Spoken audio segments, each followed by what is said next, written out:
the movement from two-dimensional to three-dimensional society.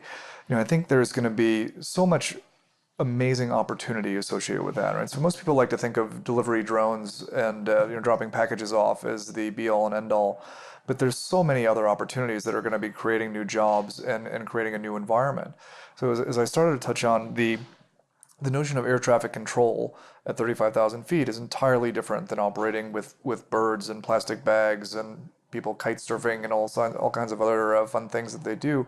And the nature of how we're going to manage in that autonomous world is going to create a massive number of jobs.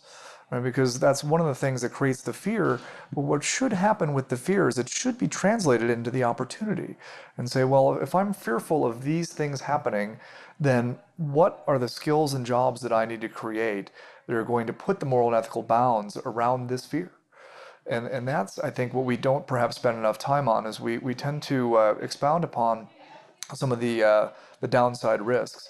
But how do we then embrace that to say, how are we going to do it differently? Right. So, a lot of what, when we, with precision autonomy, talk about the on-purpose infrastructure, it's about creating that environment and say, okay, well, we clearly believe that we're going to operate in three dimensions. How do we evaluate and manage that environment? And how do we begin to crowdsource information into that environment so that we can be practically operating in it and not, as many people would fear, crashing into each other and other things. But the opportunity to embrace that fear that regulators have and others and say, how do I rotate that into a new set of capabilities, have impact with a new set of jobs and a new set of skills? That's how we transition from where we are. That's how we embrace the fear and transition it into this autonomy economy, because that's where a lot of the opportunity will exist. And if we're continually observing the problem or admiring the problem as opposed to actually addressing it, we'll be stuck. But if we can move and say, oh, I do like the Star Wars view of this, or I do believe the Jetsons is something that's attainable, and all of a sudden I can operate in three dimensions, and that's not a technology problem. It's arguably a regulatory problem. Who's going to fix that?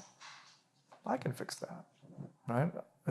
As individuals, we can all look at that and say, here's the vision for who we want to be and how we want to exist in society and how we want to operate with each other, and embrace that and move it forward. So I think that's the real opportunity we have, is embracing the fear and the downside risks that we've constantly, that's easy to identify.